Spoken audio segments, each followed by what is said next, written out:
इस दुनिया में कर्म को मानने वाले लोग कहते हैं भाग्य कुछ नहीं होता और भाग्यवादी लोग कहते हैं किस्मत में जो कुछ लिखा होगा वही होकर रहेगा।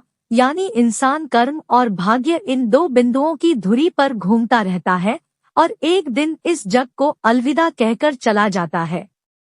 भाग्य और कर्म को अच्छे से समझने के लिए पुराणों में एक कहानी का उल्लेख मिलता है।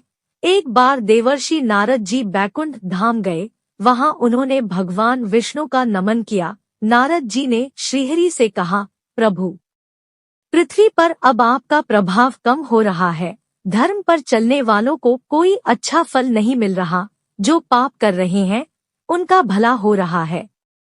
तब श्रीहरि ने कहा, ऐसा नहीं है देवर्षि, जो भी हो रहा है सब नियति के जरिए हो रहा है। नारद बोले, मैं तो देख कर आ रहा हूँ, पापियों को अच्छा फल मिल रहा है और भला करने वाले, धर्म के रास्ते पर चलने वाले लोगों को बुरा फल मिल रहा है। भगवान ने कहा, कोई ऐसी घटना बताओ। नारद ने कहा, अभी मैं एक जंगल से आ रहा हूँ। वहाँ एक गाय दलदल में फंसी हुई थी। कोई उसे बचाने वाला नहीं था। तभी एक चोर उधर से गुजरा। गाय को फंसा हुआ देखकर भी नहीं रुका। वह उस पर पैर रखकर दलदल लांघकर निकल गया।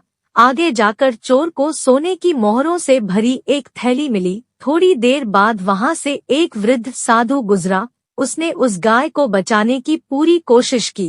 पूरे शरीर का जोर लगाकर उस गाय को बचा लिया, लेकिन मैंने देखा कि गाय को दलदल से निकालने के बाद वह साधु आगे गया तो एक गड्ढे में गिर गया। प्रभु, बताइए यह कौन सा न्याय है? नारद जी की बात सुन लेने के बाद प्रभु बोले, यह सही ही हुआ। जो चोर गाय पर पैर रखकर भाग गया था उसकी किस्मत में तो एक खजाना था, लेकिन उसके इस पाप के कारण उसे केवल कुछ मोहरें ही मिली।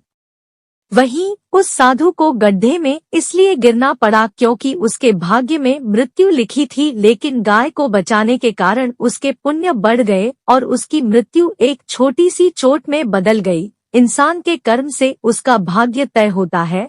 इंसान को कर्म करते रहना चाहिए, क्योंकि कर्म से भाग्य बदला जा सकता है।